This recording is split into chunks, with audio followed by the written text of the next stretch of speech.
What's up, guys? Jason back on the channel. Tonight I'll be doing a review for Aew Dynamite, so let's get to it then. First match coming up is Christian Cage and Heyman Page versus Jay White and Juice Robinson. The familiar sounds of Christian Cage's theme hits and outcomes, the patriarchy with his clipboard and contract in hand. His tag team partner for tonight's opening contest, Heyman Page, makes his way out next. After the heel duo sell inside the square circle, we hear the catchy ass entrance tune for the Bang Bang Gang, and out comes Switchblade Jay White and the Stray Bullet Juice Robinson for schedule. Tag team action. The bell sounds official around this one. Heyman Page and Jay White kick things off for their respective teams. Heyman slaps a side headlock on White, who shucks him off and sends him into the ropes. Heyman stumbles and limps, selling his knee straight out of the gate in this one, which the commentators hard sell on the broadcast. Excuse me, I'm sorry. White goes to work on Page, but eventually walks into a back elbow from the Hangman, which sends him crashing to the canvas. As Heyman begins following up in his own corner, Christian Cage tags himself, and Page gives Cage an unpleasant glance as the two switch spots, and the patriarchy goes to work on White. Cage's offensive lead doesn't last long, however, as White gets on his corner and tags in Robinson. Robinson hits the ring and looks for a test of strength with Cage, who ignores the request and blasts him in the bread basket with a big boot. Cage and Heyman hit some double team offense on Robinson and chucks him to the floor. As Robinson struggles to get up on the floor, Cage distracts the referee, allowing Nick Wayne to sneak in a cheap shot, blasting Robinson with a big kick.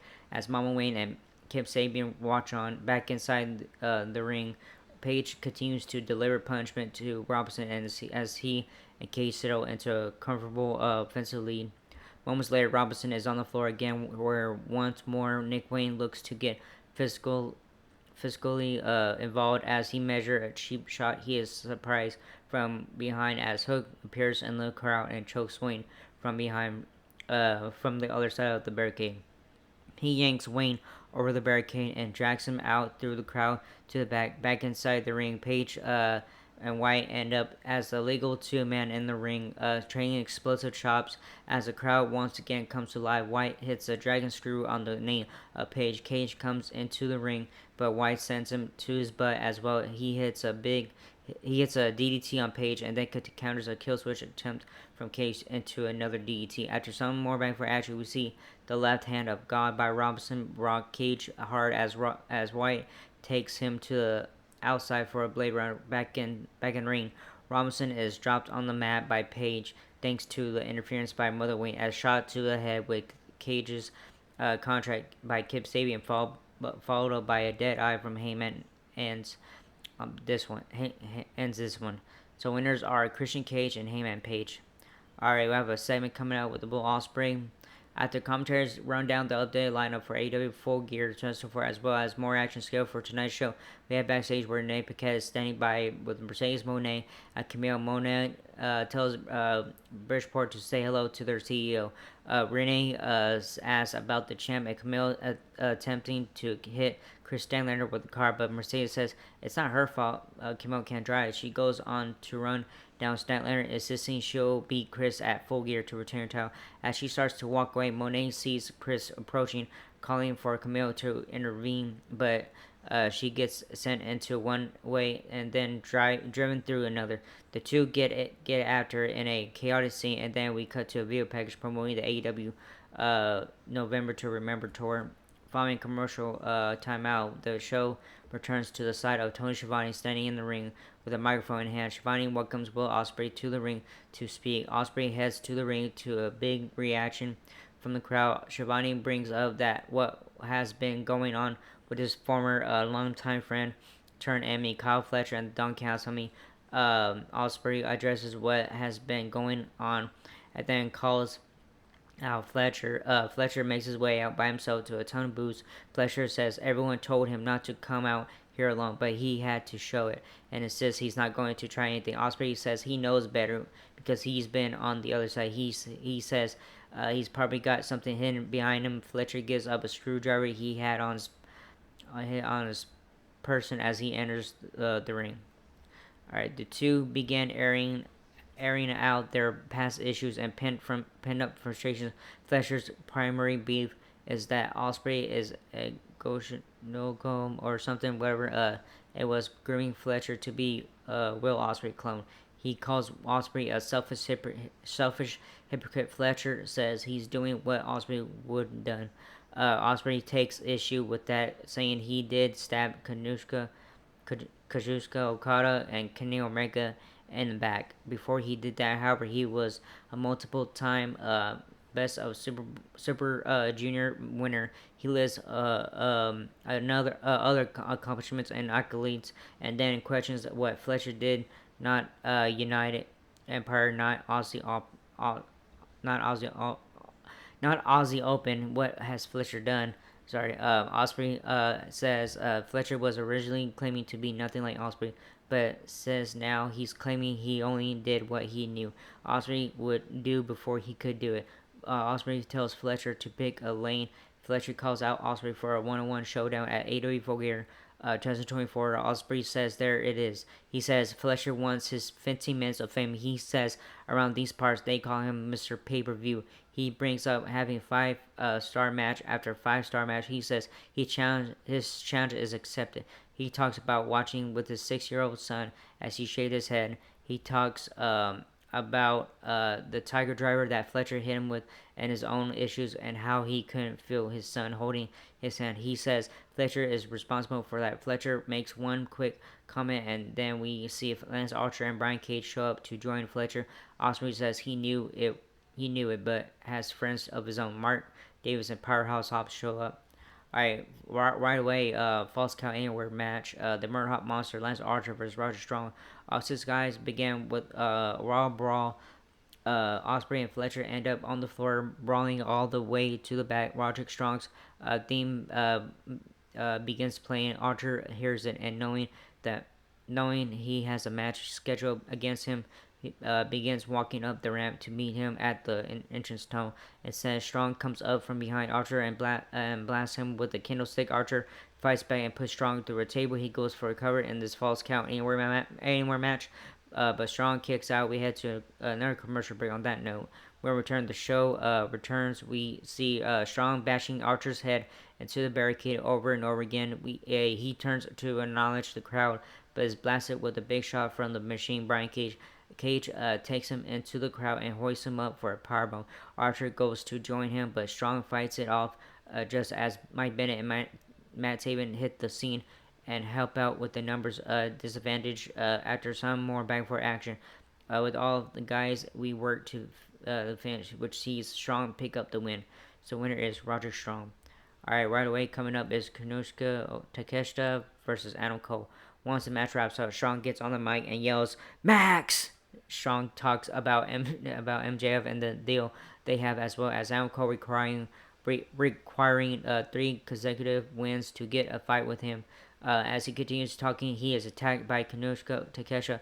As this continues, Adam Cole runs out to make the save. Cole and Takesha are scheduled for a match, and they collide, and the bell sounds as Cole takes the early offensive lead in the first ever single showdown against Takesha. The show heads into another mid-match commercial break. When we return, things come to a conclusion after a few more minutes of action, with Takesha sticking a pre-hidden diamond ring on his finger. While on the floor, he lands the KO shot for the pin. MJF is shown laughing while watching on a monitor from the same location he's been at for the past few weeks. After the match, Takesha is still in the ring when Strong runs back out and attacks him. Takesha looks to knock his block off with a diamond ring as well, until Kyle O'Reilly runs out with a steel chair in hand. Takesha heads to the back but is blasted by Ricochet, who takes a good look at the AEW National Championship. Cole recovers and is standing with the Strong, but O'Reilly isn't ready to be a buddy yet and walks off by himself. So winner is Kanushka Takesha. Alright, John Moxley and the Dead Rider sees TBS. So another segment, we see a truck pull up outside and excuse me, guys. And out pops Serena Shafir, John Moxley and company. We had to break. When we return, John Moxley's theme hits, and out he comes with his Dead Riders. They take control of a cameraman. Mox gets on the mic and addresses Orange Cassidy. Mox talks about what he's going to do to him at AEW Full Gear. Josh Tovar, he talks about his hand being forced. Mox continues to talk, boasting about having the AEW World Championship and the power. He is caught up by the familiar sounds of Orange Cassidy's theme. Out comes the freshly squeezed one. He stops, and before he says anything, out comes Mark Briscoe and Rocky Romero of the conglomeration behind him. Cassidy starts hello. He tells Mox he believes that he can do anything.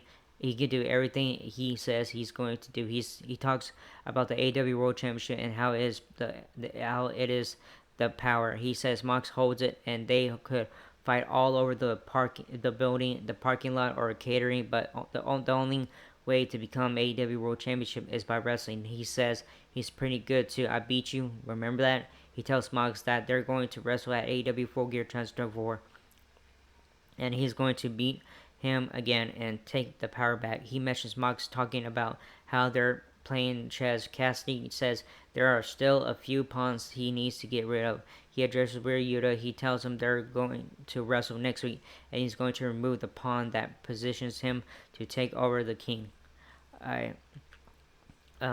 Mox says if Cassidy wants Yuta next week, we'll see if he has the guts to pull the trigger on someone he called a friend. He says on November 23rd, abandon all hope. His theme hits again, and off he goes through the crowd with Shafir as Mox, Claudio Casanova, Yuta, and Shafir made their way through the crowd to an exit area with a balcony. We see someone leap off the top of the balcony and splash onto all of them. Up pops Darby Allin with the leaper. He brawls with them. The camera shot switches to Excalibur on commentary. He stalls for a few seconds, and then the camera shot switches to show Mox, Shafir, and Shafir enter a vehicle and begin to drive away. The truck stops as Darby Allin is in the back. Somehow he pops out, and out comes Casanova to deal with him. He slams him into a nearby garage door and leaves him laying. He heads back to the truck. He re-enters at the vehicle and closes the door. We see Yuta hop into the bed in the back and tell them, "Go, go, go!" Off the truck drives. Just as Cassie catches up to the scene and watches them pull away, he turns to check on Darby as the wild and chaotic segment comes to an end. Alright, as Calbert talks us through the highlights of Chris Jericho vs. Mark Briscoe rematch for the ROH World Championship and what happened with Tomohiro Ishii afterwards, we shoot backstage to Renee Paquette, who is standing by with the Learning Trio. She brings up Ishii calling Chris Jericho out for an ROH title shot in 2 weeks on Dynamite. After some words from Big Bill, we hear Jericho belittle Ishii, reminding him that he used to be a young boy looking up to Jericho, carrying his bags and shaving his back in the shower when he was a rookie. He accepts Ishii's challenge and vows to teach him a lesson that he'll never forget. Thanks, guys, he says, a smiling jovial Jericho to wrap up the backstage promo. A graphic then flashes on the screen as Excalibur promotes the start of the AEW Continental Classic tournament in 2 weeks as well. Alright, next match coming up, Dr. Britt Baker, DMD versus Penelope Ford. Back inside the Total Mortgage area, we hear the premiere sounds. Dr. Britt Baker, DMD's theme music hits. Out comes the AEW World Original for Schedule 101 action in the AEW Women's Division. After she sells inside the square circle, the entrance tune for her opponent, fellow AEW Original Penelope Ford hits. Ford sells in the ring, and the bell sounds to get this one official up running. Baker takes early offensive lead after a few minutes of action. We shift gears to mid-match commercial break as the match continues. When we return, Ford is controlling things in the ring. The commentators mentioned that we will hear from Mina Shikawa, after this match wraps up. Meanwhile, Baker starts to fight back into competitive form. Ford gives her one final late scare, but then Baker takes over for the win. Afterwards, Serena Deeb comes out and stares down Britt Baker. So winner is Dr. Britt Baker, DMD. Alright, next match coming up. I thought this was a main event, but I forgot we had a tag team match after this.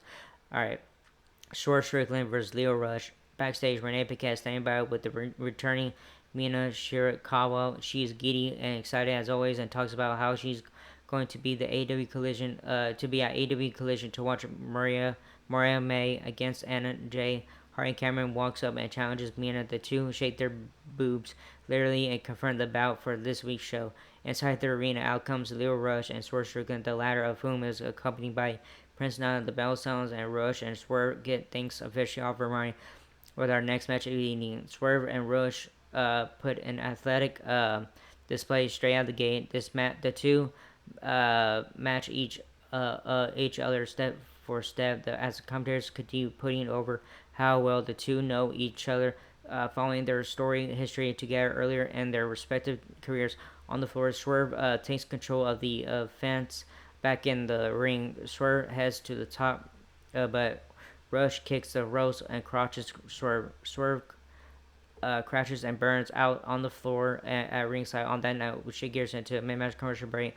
As the match continues, when we return, we see Rush continues to dominate on a fence for a couple of minutes. He hits a wild Poisonrana on the floor and follows up with a suicida dive through the ropes back inside the ring. Rush comes off the top rope with a frog splash for a super close 2 count out of nowhere. Swerve takes back over and very quickly finishes things off for the win. So winner is Swerve Strickland. Alright, we have a little segment with Bobby Lashley and stuff. Alright, Prince Nana dances around like Jackass as his theme hits again. Alright, and then Swerve, microphone Swerve says, ever since he returned, people seem to want to go at the former AEW World Championship and most dangerous man in AEW. He says Leo Rush tried and got put down.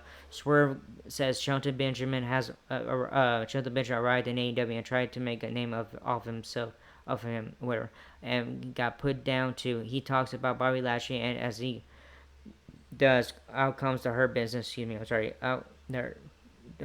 The Hurt Syndicate, MVP and Lashley.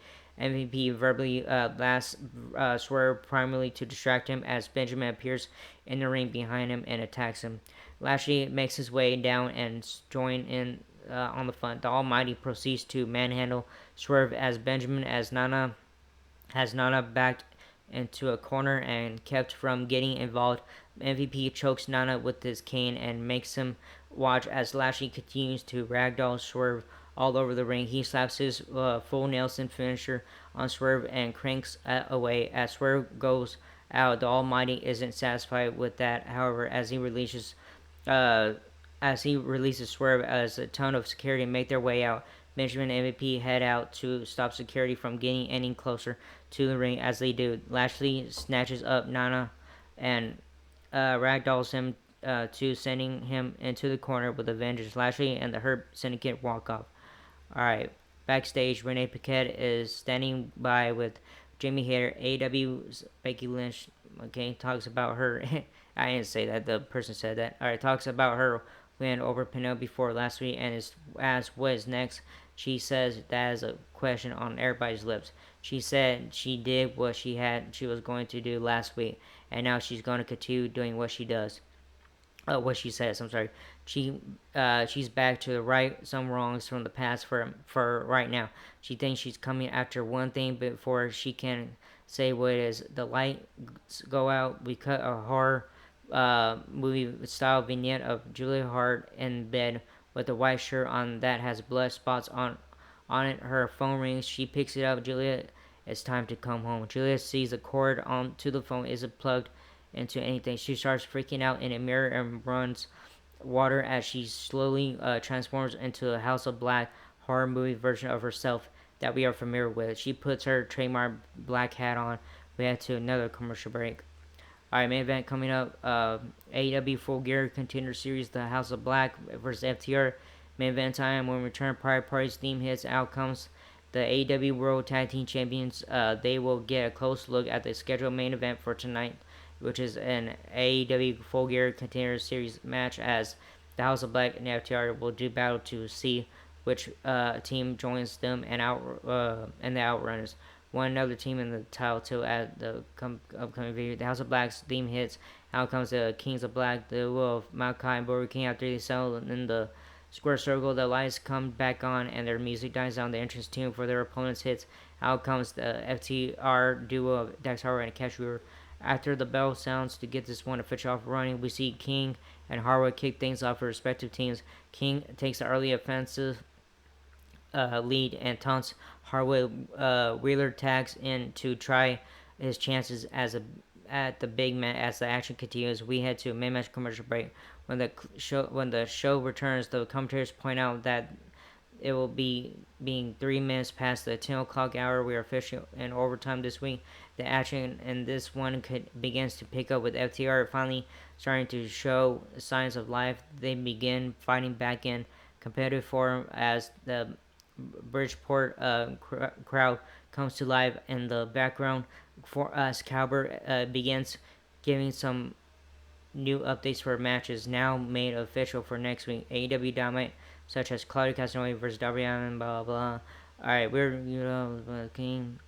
Harwood hits a. Sorry, they were doing matches, name matches. So anyways, alright, Harwood hits a big superplex on King, but when Wheeler goes to follow up with a splash off the ropes, Black hits the ring and cuts him off. FTR hit the shatter machine, but Harwood struggles to turn King over for the pin. He does and covers him, but Black yanks him out to the floor as a count of two break things up on the ring apron.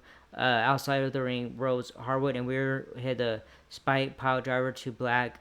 King takes them both out with a dive that sends them all to the floor. King brings a lifeless Harwood back in the ring and turns him inside out with a lariat. He goes right in for a follow out cover, but Harwood kicks out. King picks Harwood up and blasts him with another lariat, but again only gets a 2.5 on the follow-up pin attempt.